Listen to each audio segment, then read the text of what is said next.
to all my listeners on the Parenting Show on Inspire FM. Tonight we have a continuation, can I say, of the last show. The last show was discussing the fatal car crash that took place in High Wycombe and left fatalities, and unfortunately, two people died, two young men died, and two are very critical and obviously in hospital. It's left the whole community in High Wycombe shattered. I personally have family in High Wycombe, and having spoke to them, they are and of course the cause of this is the is the balloons, if you like, the intoxication or the high, what they call it, and driving. So that itself is a lethal cocktail. So I will be discussing this from a parenting perspective, and like I was speaking to some of the brothers from the radio, they say even if we have 10 shows on this, it's not enough. It is a pandemic. It is a real issue that's facing the community up and down the country, generally in the bracket of social ills, whether that's driving whilst drunk, driving whilst high, stabbings, knife crime, looting, kidnapping. Really, all these issues are coming to surface, and unfortunately, they are coming to surface with the Muslim community. So, a very apt topic I want to discuss tonight. If you are involved, or if you have any involvement in helping youth deal with such issues, or if you have suffered from such consequences or such behavior, or if you are part of a family that has been through some bad experience like this, give me a call on 01582 481 822. And if you don't want to call, give us a text on 07779 481 822. I start from a place of almost my social media reel since the crash which took place. It's been a mix of emotions. It's been sorrow. People really sad to see young people wasting their lives. It's been about frustration. People really asking why do you have to do this? Why do you have to go to this level? Why do you have to relegate yourselves to this level? And then anger as well. So it's not just frustration, but it's anger. Is this what we've become? Is this what life's about? Why are we not role models for our community? Why are we not role models for our youth? Why are we not inspiring our youth to keep away from these things? And there's a whole host of things in between these three, if you like, positions.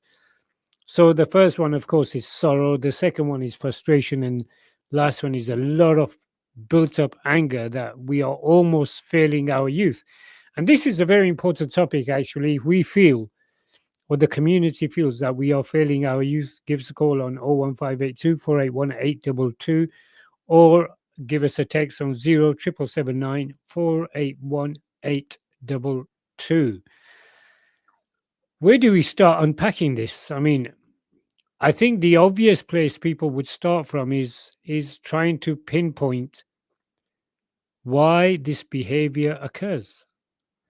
And in general terms, and I would 100% agree, it does occur when we leave Islam. It does occur when we leave our values. It does occur when Islam is secondary, when Islam is left in the masjid, when Islam is left in the home, when Islam is left for a Friday, when Islam is left for Ramadan, when Islam is left for just Jummah, or Islam is left just for Eid.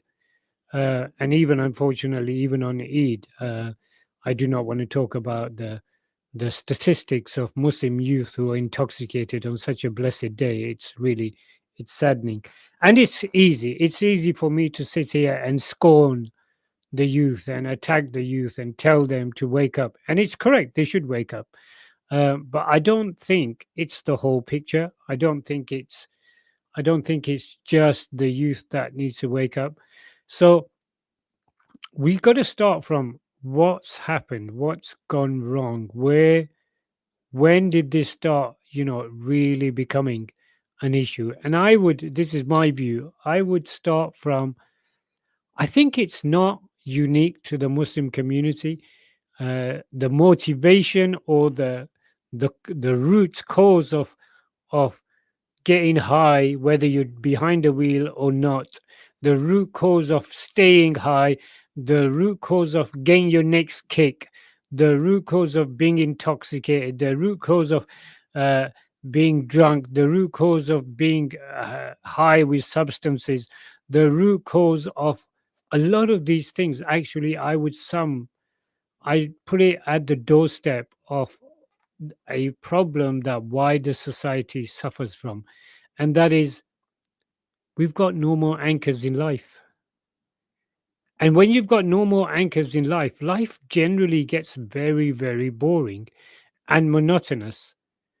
And I even hear even young people, oh, dad, I'm bored. Mum, I'm bored. Dad, I'm bored. Mum, I'm bored. And that comes from for the younger people, it comes from a genuine sentiment that I want to do something. But this, as they grow older, they're starting to chase something. And what is it that they're trying to chase? What is it they're trying to chase? It's not money, it's not material, it's not physical, it's not cars, it's not houses, it's not mansions. There's something more fundamental than all of that they're trying to chase. And that is a particular chemical that exists in our minds that needs to be triggered for us to feel good. It's called the dopamine disease. This is, my listeners, my dear brothers and sisters, and wider audience, and even non-Muslims, if you're listening, this is the fundamental problem that we are facing in 2025 in the modern day.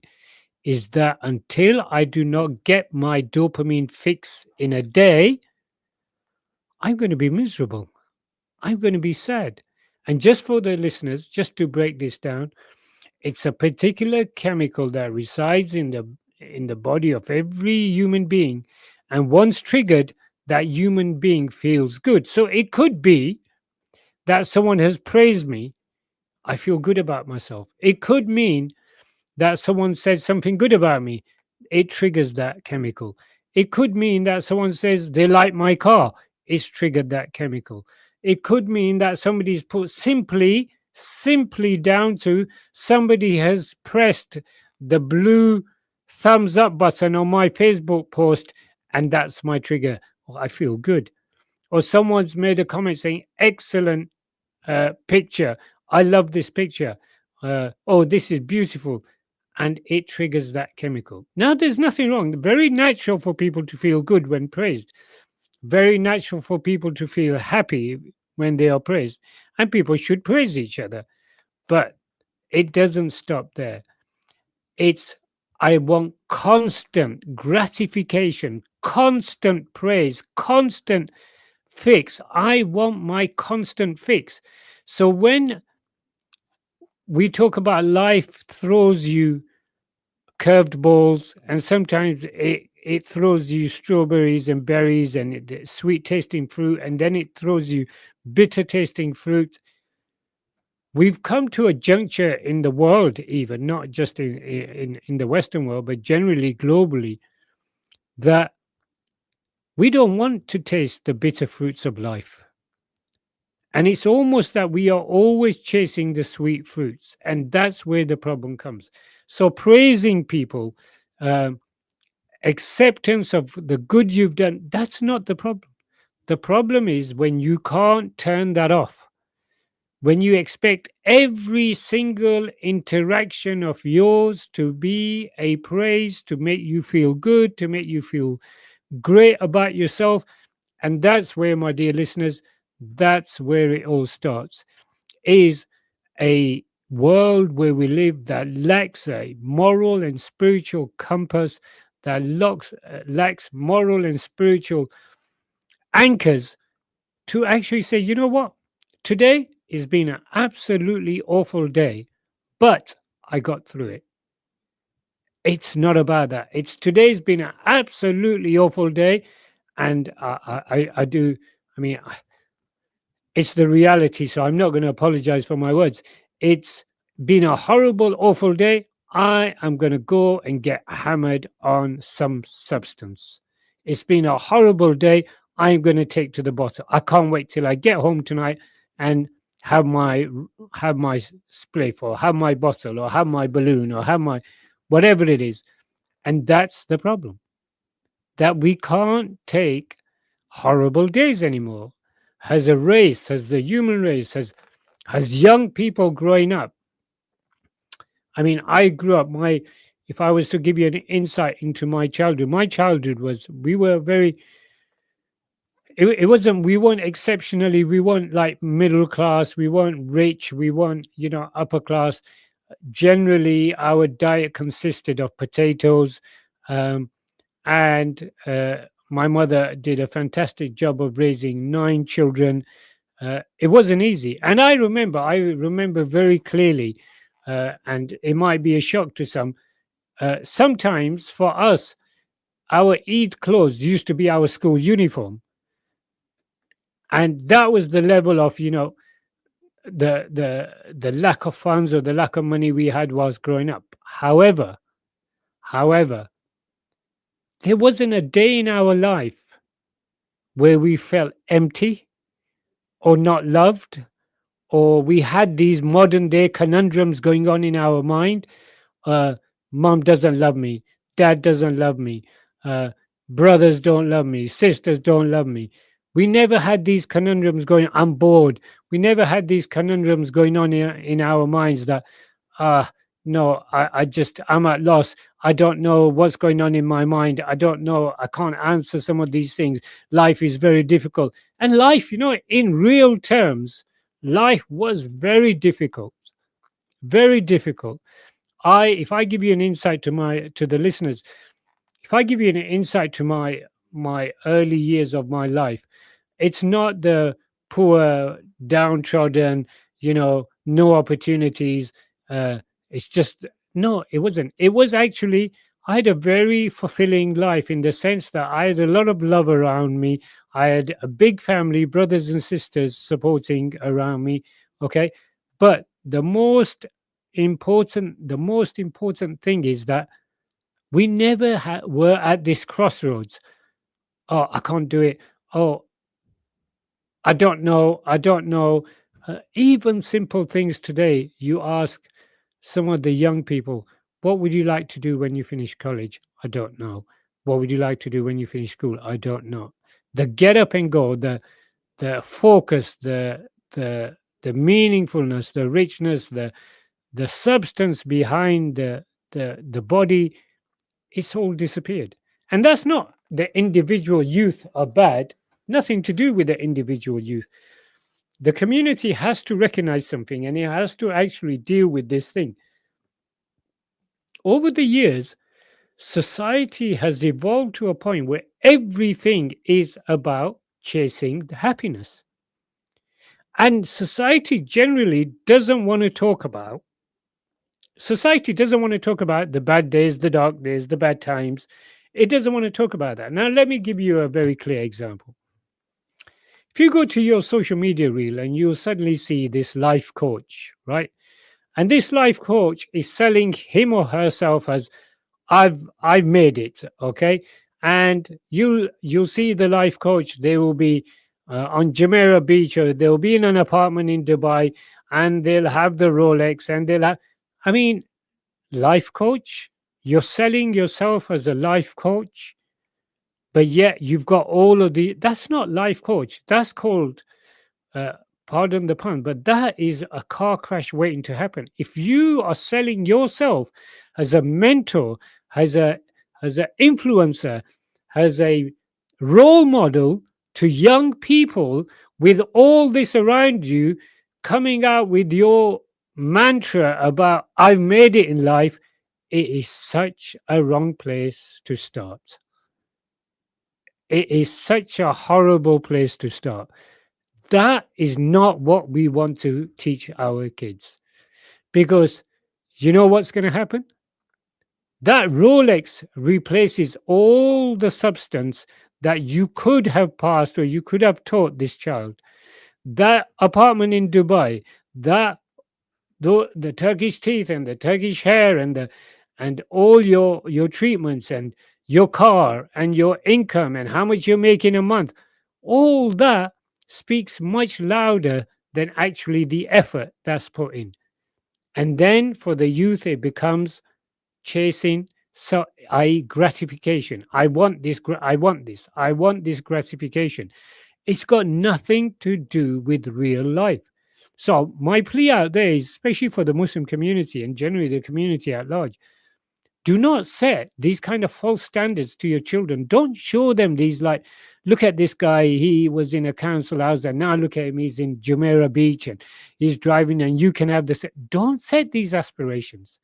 Actually, this is exactly where society is pushing our children, that don't deal with problems, just look at the good stuff and don't have any anchors.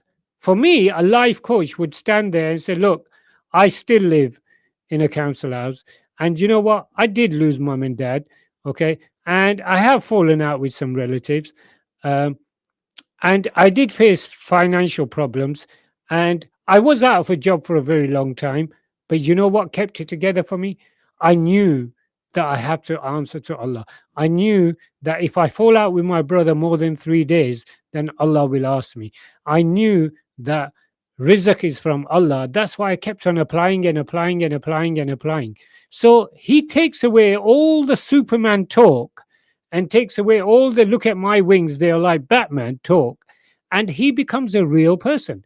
And it's this real person you got to get our children, we got to get our children to aspire to, rather than these false icons, okay, who go around talking about how they made it big. I think this is one of the biggest problems for anyone who's trying to mentor a child or young people. Stop talking about how you've made it. It's the biggest pitfall ever, because quite frankly, it will lead our youth down a rabbit hole, and it's very dark down that rabbit hole, and it's you can get lost quite easily down rabbit holes. So this would actually be catastrophic to build this notion. Rather, we want to do what the Prophet ﷺ always took the position, and that was the middle position. That was the wasat. That was the just position, the middle position, not the extreme position, not the position of, look, you could have a life like me. You could be driving your M3. You could be doing that. And what happens? What happens when 99% of the youth, they come crashing down because they can't dream, they can't achieve these dreams that are sold to them by influencers, by people on the internet, by TikTok, by social media, by X, Y, and Z. What happens? They come crashing down. And then guess who picks them up? Guess who lifts them? Guess who picks them up? Yes, the good old balloon. The good old balloon. The good old substance. The good old liquor. The good old everything picks them up because they've come crashing down by false dreams. Okay, they've actually, these false dreams have come shattering down, and then the pick me up becomes these things. And generally, you find, whether people want to admit it on face value or not, generally, you'll find that when our youth are turning to these kind of things, it's because they live a very empty, hollow life. There's no meaning behind their life.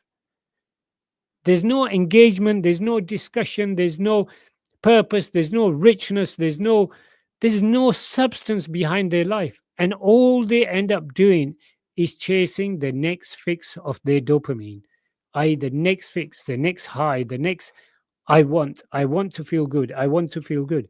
And this becomes the inevitable decreasing circle that a lot of our youth end up chasing. And then it's of no surprise how this manifests.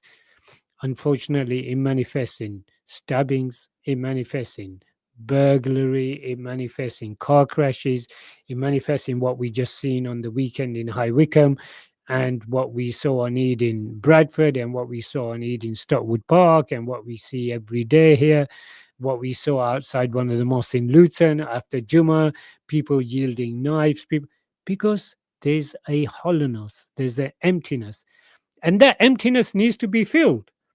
Now, what is that emptiness going to be filled with? Is what's common, what's predominant, what's dominant in society are these things, are these social ills. And it's not just, in my day when I was growing up, it was just one or two people that used to do this lewd, this disgusting behavior of fighting or or picking fights or glue sniffing, and they were actually seen as bad. Now, unfortunately, one of the challenges, my dear listeners, we are facing is these things are glorified. Knife crime is glorified through raps, through movies. Gangster lifestyle is glorified. Okay, uh, driving fast cars is glorified. Violence is glorified. Smoking joints is glorified. Drinking liquor is glorified.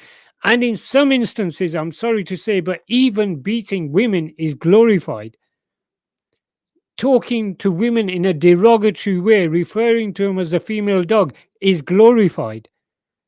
So now, when that emptiness hits, what do you think our youth, the youth in the community, are being fulfilled with?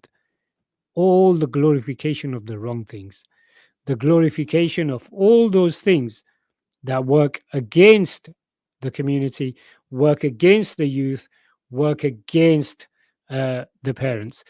And these are the challenges that we are facing.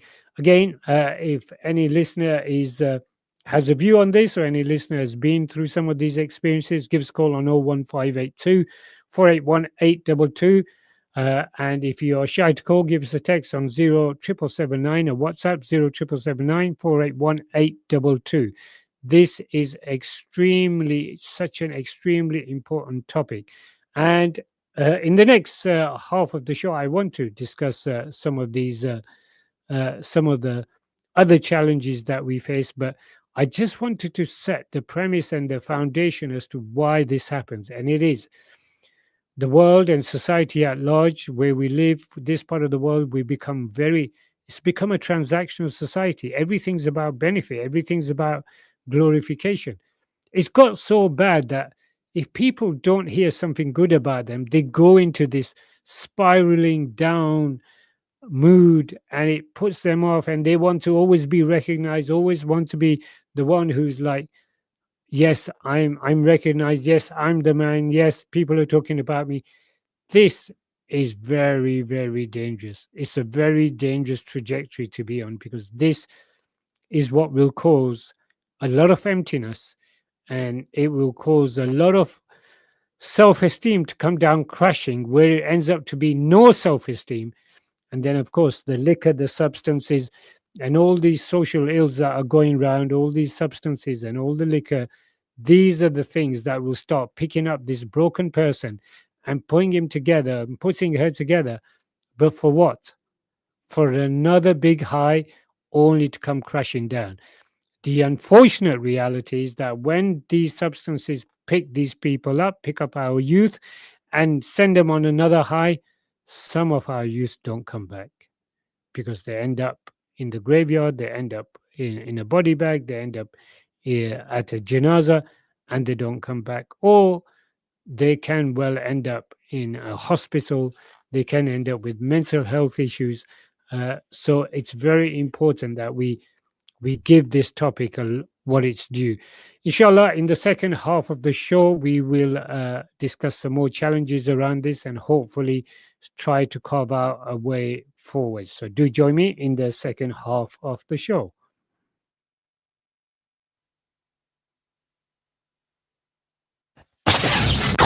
This program will continue after the break. Continue listening to Inspire FM. Inspire FM. Inspire 105.1 FM. The Prophet ﷺ is saying there is no way a mu'min, a believer, could be a kadhab, could be a liar. It doesn't work. And subhanAllah, the traits that are chosen in this narration, Allahumma inni a'udhu bika min al-jubni wal-bukhl. Oh Allah, I seek refuge in you from being cowardly and from being miserly, from being stingy. These are not traits that are looked upon as minor things. They're things that we seek refuge in Allah from. But at the same time, even those two traits do not take a person to a point spiritually where their belief would almost, would not be able to coexist with that trait in particular. And there are, a few reasons that the scholars mention for this. For one, all of the traits of the hypocrites go back to lying. And there's al-kadhib al-qawl wal-kadhib al-fi'l. As the scholars say, there is lying with your words and there is lying with your deeds. Portraying something that's not true of yourself and living a double life, right? Lying with your deeds and lying with your words. AK Windows South Limited, manufacturers and installers of high-quality UPVC windows and doors, bifold doors, composite doors, conservatories, porches, skypods, fascias, guttering, and much, much more. We specialize in double glazing and triple glazing using the best German profile. If you want quality at affordable prices, AK Windows is the place to go. If your house needs a facelift, you know who to trust. For a free quote, call AK Windows today on 01582 483 777 or visit us at Unit 10E, Britannia Estate, Leagrave Road, Luton. How many times have you needed urgent medical supplies but don't know where to go? At Harris Pharmacy, we take pride in delivering a high-level healthcare to our community. This is why we have services such as private one-to-one consultation, free prescription ordering from GP and delivery to your home, mobility aids such as providing wheelchairs and many other items for everyday use. Call us today on free phone 0800 458 2850 to discuss your medical needs. We are open from 9 a.m. till 7 p.m. Monday to Friday and 9 a.m. till 4 p.m. on Saturdays. Harris Pharmacy, 165 A/B, Dunstable Road, Luton.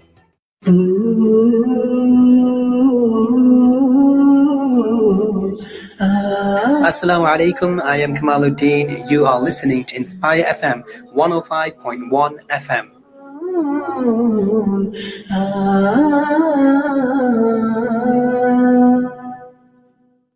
Need a ride? Village Taxis has you covered. Going to the airport, station, work, hospital or school? Call Village Taxis on Luton 250 for a quick, reliable service. New drivers wanted? Get registered today and join the Village Taxis team, serving Luton, Central Beds, TfL, Wolverhampton, Hertfordshire and beyond. Taxi rental also available. Download our easy-to-use Village Taxis app or call on 01582 250 250 to book your ride today. Village Taxis, your local taxi company.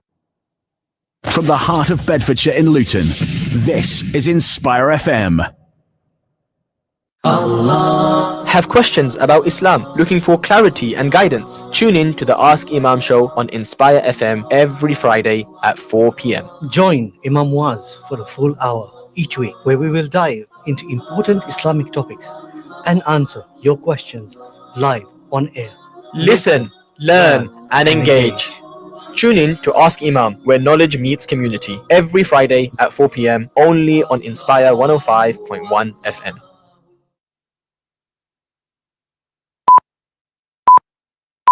From the studios of Inspire FM, the time is now 7:30.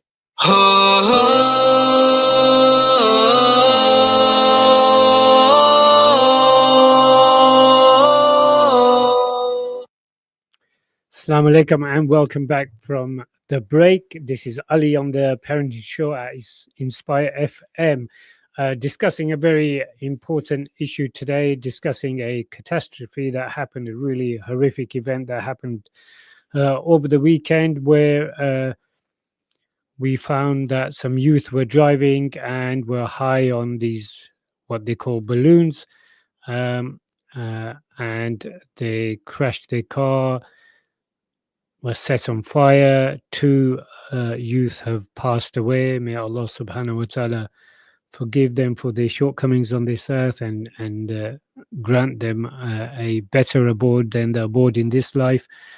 And two are still critical. We have communities up and down the country who are worried, who are asking some very pertinent questions. And we just laid down the foundations in the first part of the show as to why is this happening more and more. Is because generally the wider world and society, in particular in this part of the world, we have lost our anchors. There's morals is no more a talk, spirituality is no more an issue. These two anchors that people used to navigate their life with, and which I navigated a lot of my youth with, have kind of just disappeared, and they've gone, excuse me, they've gone off the radar, and now people are left to try to navigate life without these anchors. And it's generally become me, myself, and I. And as long as I can get my next fix, my next rush of dopamine, my next self gratification, I'm good. And the problem with that is that when you're not getting that, when you are not prepared, we are not preparing our youth for real life challenges like not having a job, like not passing simple things, not passing his or her driving test the first time, like failing exams, like not having money to buy whatever they want to buy, trainers or shoes or handbags or whatever. They come crashing down, and it's not society that picks them up. It's not a imam that picks them up. It's not mom and dad that picks them up. Unfortunately, it's substances, it's liquor, it's these balloons, it's weed, it's all of these kind of social ills that then pick them up. And when they pick them up, by Allah, they get to such a height that when they are dropped, they fall, and they fall even harder, which means they need an even greater pickup. And then the forever decreasing circle keeps going until the two inevitable realities, or maybe three inevitable realities, happen. One is janaza, two is forever being a mental patient, and three, which I would love to hear about from our listeners, is someone who's gone through the whole cycle, pulled it together, and said, no, it's got to stop, and have changed themselves and become very positive role models for the youth. So I'd love to hear from you if you've been through that cycle. Give us a call on 01582481822. It's quite interesting, actually. The other day I was speaking to a very close friend of mine, and whenever there's youth issues, synonymous to youth issues is what is the role of the mosques? What is the role of the mosques? And I don't mean this in a derogatory way. I honestly believe it takes a whole village to raise children. You can't just, I cannot raise children on my own. I can't do it. I need uncle and aunts to have those discussions which my son or daughter won't have with me. I need neighbors to keep an eye on them whilst I'm away. I need teachers who can give them grounded principles of right and wrong, good and bad, lies and truth. I need general public out there watching over them and vigilant for their protection, for their safety, for their well-being, for their safeguarding. So it takes a whole, and when they go to the masjid, I want these anchors of moral and spiritual anchors built very strongly in them, okay, so they can navigate through life. So it's not just parenting. You cannot, when we see what we saw over the weekend, you can't just put the whole lock, stock, barrel blame on the parents, and you can't even put the whole responsibility. It does take a whole village to raise a child. So we want to talk about the stakeholders. We want to talk about these stakeholders when it comes to raising children. And whether we like it or not, the mosques are one of the biggest stakeholders. The imams, these institutions, these are one of the biggest stakeholders. And if you're an imam and you're listening and you feel that you've run a program but it's not got anywhere, or you're running a very successful program, give me a call on 01582481822. But coming back to the discussion I was having with a very close friend of mine over the weekend, and he was saying to me, he says, Ali, why do people collect 1.2, 1.3 million over the year, and then they actually spend it on bricks and mortar again? It's like, we want an extension, we want a car park, then we want another extension, then we want a bigger car park, then we want another.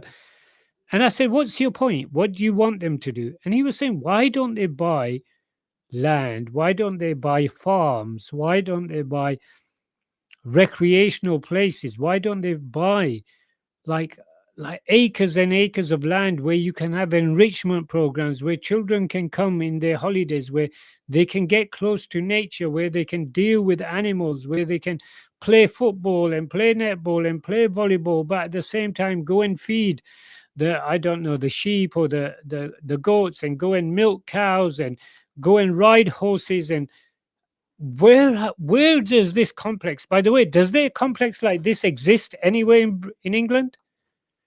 Does it exist where we have all of these amenities under one, not roof, should I say, but under one location, under one ring-fenced area where children, where youth can go and touch base with nature, can play football, can play netball, can play cricket, and it's got all these facilities. But yet the most important thing, they're enriching their own lives by being close to nature, being outside the concrete jungle. Because this was the point my friend was making. He was saying, if we had that, we'd be able to do so much positive things with youth. But all we seem to do is in a vicious circle. Collections end up in bricks and mortar end up in greater car parks end up in bigger extensions and more. And it's almost like having the mosques have a portfolio of property after property after property. And I'm not here to sit and judge and say, oh, it's somebody's portfolio. No, I'm not saying that. But what I'm saying is the whole point of collection should be to give back to the community. And I think time has come. I've got some friends in Manchester, actually, and he's always calling me saying, come and spend some time with us. And he actually said something very enlightening to me. He said, Ali, those days where you sit in a masjid, or you sit in a prayer room, or you sit in a madrasa classroom and tell children what's right and wrong, it's finished.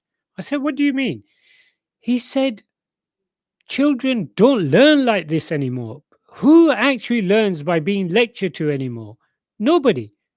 He said, you've got an imam there, and with all the goodness and all the great will he has in the world, he's lecturing children. And then on the other side, a 30-second video, which is dynamic, which is creative, which is pulling on the heartstring, is saying, why don't you be free and let your hair down and go out on a Friday night? He goes, what's going to appeal to that child? It's the video that's creative, that's pulling the heartstrings, not the boring imam who's saying the same thing again and again and again and again. And I think there is some reality, there is some truth to this thing that we need to really talk about.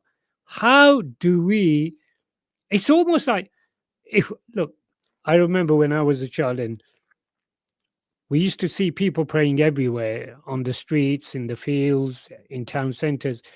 And we used to ask them, why are you praying here? And the reply was quite, the penny drops now, but it was quite shocking at the time, but very enlightening now. And they always used to say, because the whole earth is Allah's masjid. Wow. So true. So why can't we, as a community, why can't we invest in recreation rather than invest in property, rather than invest in bricks and mortar? And when I say recreation, I don't mean we invest in bricks and mortar and then hire out a recreation center for an hour. No, we need a drop-in center. We need a center where people can go and offload. People can speak to people of their own age. People can speak to people of their own ilk. This is where you have mentors. This is where you have drop-ins. This is where you'll have people who have been through what you've been through, and they're just there as a friend. They're not there as a judge. They're not there as an uncle. They're not there as an auntie. They're not there as a parent. They're not there as someone to judge you, but just a friend, chilling with you, having tea with you, playing football with you, and unpacking some of the biggest issues that you face as a youth. Now, I haven't come across this at least in Bedfordshire. Okay. I've no doubt, I'm sure mosques have programs where they book Lake District, where they book this, where they book that, where they book like an hour of sports center. No doubt. I'm talking a complete radical shift in what we're doing for our youth. And remember, our youth, they are our responsibility. And I'm not taking away from parents here. I'm not taking away from the responsibility of the parents and the responsibility of teachers and the responsibility of neighbors and the responsibility of uncles and the responsibility of aunts. I'm not taking away from anything.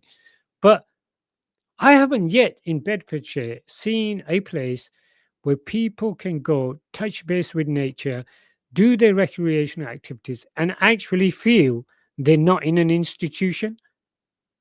And let's be very, very honest.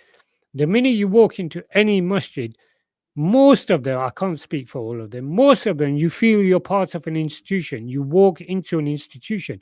And I would love to be corrected, guys. I might have it all wrong, but I would love to be corrected. If I'm absolutely wrong, please give us a call on 01582 481 822. But what I find is that we don't have creative leaders. We don't have visionaries within the community who can lead the youth out of this. I'm sure the talent is there. I'm not saying they don't exist, but they haven't got the platform. So you might have someone who's really creative, really good with youth, but his resources are limited or her resources are limited. Why? Because the community sees it more befitting investing in bricks and mortar than investing in recreational grounds, investing in, I mean, can you imagine if you buy 30, 40, 50 acres of land and what you can turn that into?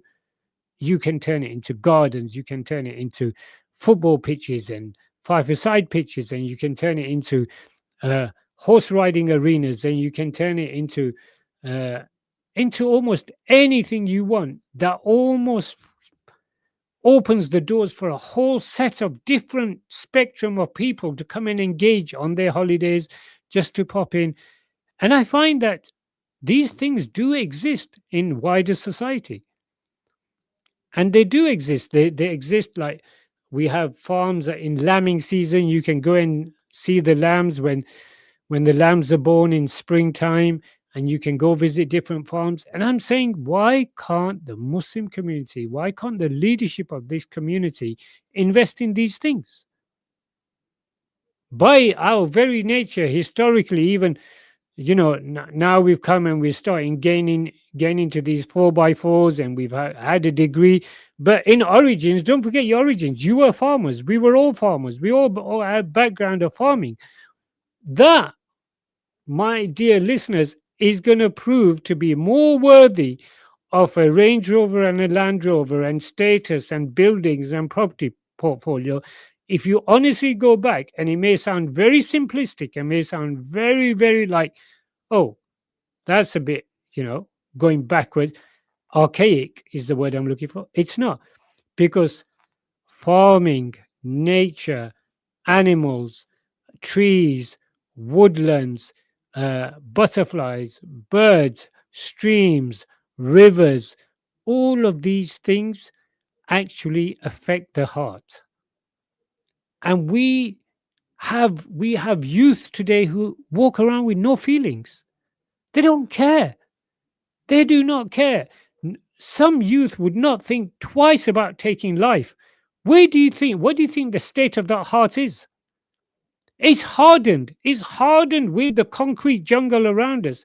It's hardened with the values around them of me, myself, and I. Just care about yourself. Just get through the day. This is a jungle. You got to fight. It's survival of the fittest, and you got to stay on top.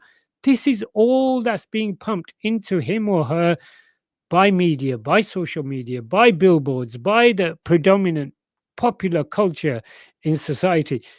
And we've got nothing to soften that heart. We've got nothing to soften that heart. But if the community leaders, if the leaders of any community up and down the country will manage to say, right, we're getting together, we are going to make it happen. We are going to see a direct correlation between what we're going to invest in, and knife crime going down, and substance abuse going down, and suicide going down, that's when we know that we are on the right trajectory. So as far as institutions, as far as massages and mosques are concerned, my heartfelt plea to you is that I think there needs to be, if nothing else, nobody's asking you to commit, but at least a gathering of people, a gathering of parents, like-minded parents, inspirational leaders who can make this happen, who are willing to move away from investing in bricks and mortar, and they want to invest in recreation and nature. Because I believe that if you get the youth very young, at a very young age, connected to nature, the second to none, I mean, it's a foregone conclusion. Nature is heavily connected to Allah subhanahu wa ta'ala. Concrete jungles, materialistic things, a Range Rover does not at all, in any shape or form or color or engine expertise or engineering, it doesn't remind me of Allah subhanahu wa ta'ala. But when I go out in the countryside and I suddenly see wild deer, or I see streams, or I see a waterfall, if you look at a simple example like the Niagara Falls, why do people visit the Niagara Falls? And a lot of transformations take place in places like this. People become in awe of nature, standing on top of a mountain, going to the top of Snowdon or Ben Nevis and looking down. You're in awe of what you see because you are closest to your fitra at that point. But if all you're surrounded with is the sounds and smells of weed, the sounds and smells of pop culture, the sounds and smells of revving cars, and this metal that's souped up to drive from 0 to 60 in X amount of seconds, and that's the one that defines your status, and that's the one that defines your happiness, and that's the one that defines your credibility, and that's the one that defines your maturity, and that's the one that defines your substance, then of course it's all going to go wrong. It's all going to fall apart. And again, when it falls apart, who is it that picks up these pieces? Is the substances, is the liquor, is all this kind of stuff that we are seeing day in, day out. So one thing I would definitely urge, and hopefully, inshallah, next week I have some guests on my show from High Wycombe. Okay, we are hoping to be joined by an imam. We're hoping to be joined by a youth worker who'll have a lot of insights on some of this stuff. But it's something the mosque committees, the imams, we need to start thinking about some of these things, and we need to start thinking about them heavily, because I think the trajectory of the Muslim community, the youth especially, doesn't lie in bricks and mortar. It doesn't lie in more investment of property within inner cities. I think you need to look far wide. You need to look at farms. You need to look at woodland. You need to look at grassland. You need to look at places where there's streams, there's rivers. And that investment is not just like we are told every time at Jummah, that investment is not just an investment on this dunya, but it's an investment for the akhirah. For by Allah, this investment would be for the akhirah, where you have open season for anyone and everyone to come along.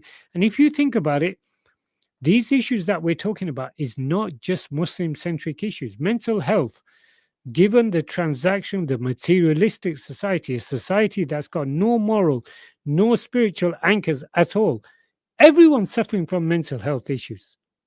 I don't know. I get a bill, okay? It's £800. It's beyond my income. Now, if I don't have any spiritual anchor, how am I going to pay it? How am I going to pay? Oh my God, the bailiffs are going to knock. Oh my God, how do I pay? How do I pay? And suddenly I'm scrolling, and seeing, oh, you can get a loan. You don't need to be, no status required, no job required, but the repayments on it is 70% interest. Well, to get out of that situation, anything to get, why? Because I haven't got a spiritual moral anchor. I haven't got no anchor to say to me, riba. I've got no anchor to say to me, hard times are parts of a believer's life. I've got no anchor to say to me, rizq is from Allah. I've got no anchor to say to me, there's no shame in knocking on your brother's door and asking for money. These anchors don't exist. Actually, it's the total opposite. Whatever makes life easy, get it done quickly. And you don't want to show people you're weak. You don't want to show people that you're suffering. It's such a horrible thing to do, is to show people you're weak and you're suffering and you can't afford things. It'll make you look weak and it'll make you look small. This is the culture that we are facing. From young to old, this is the culture we are facing. And it's of no wonder that people get themselves in very messy situations uh, very quickly, because there are no moral or spiritual anchors at all. And it leads to these things.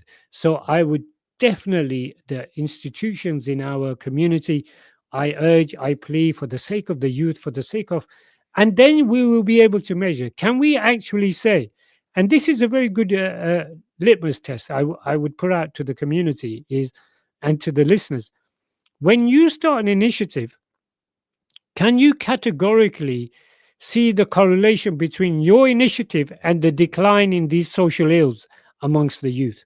The day you can give them stats and put them on the table and say, look, we started this initiative in 2023, it is now 2025, and these bunch of guys who started here are now no longer doing X, Y, Z. This is positive. This is what we've got to look for, rather than just initiative for the sake of initiative, for the sake of flavor of the month, for the sake of just doing things for the sake of fitting in, or we're almost pandering to the public opinion, and then 6 months down the line it fizzles out and our youth have gone back to the streets and they're going back to their crooked ways. So I would say a heavy part of this is to be played by our institutions, is to have this rethink about bricks and mortar and take it closer to nature and nurturing, because I'm a fundamental believer that nature nurtures, and if you the more you keep away from nature, the more you are closing the doors for nurturing, and this is so important. And if you get the young children involved at a very early age, we will even prevent the adolescent or the teenage catastrophes that we are seeing, like the ones we saw on the weekend. So that's very important, that we got to start thinking about some of these things. There are many other stakeholders, teachers, schools, they play a big role, Islamic schools, state schools. They're a great stakeholder in dealing with some of these issues. But again, we need to talk about, okay, what are the expectations? I was watching yesterday, I was watching a documentary on BBC, I think it was. And there was a school after COVID. The school was suffering from a pandemic of ketamine. I was thinking, what? I had to sit up and actually listen properly. And the headmaster was saying, after COVID, we suffered from a pandemic in the school of ketamine use. That our students used to use this. And he was describing like how students were feeling dejected, how they were missing lessons, they were high. So this pandemic is not restricted just to cars and driving. It's everywhere, even in state schools. And I don't even want to dream or think about the day we hear about it in Islamic schools. But yes, so there's another conundrum. So we are actually, it's literally, we are swimming against the tide.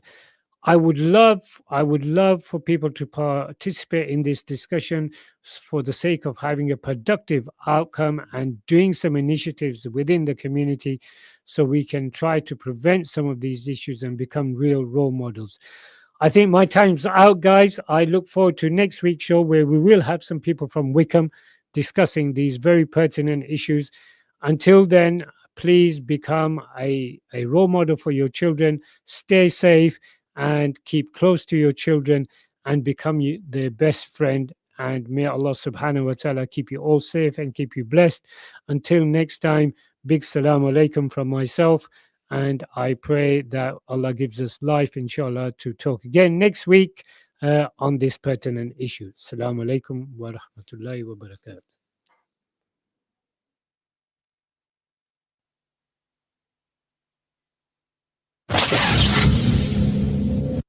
Coming up next, Democracy Now!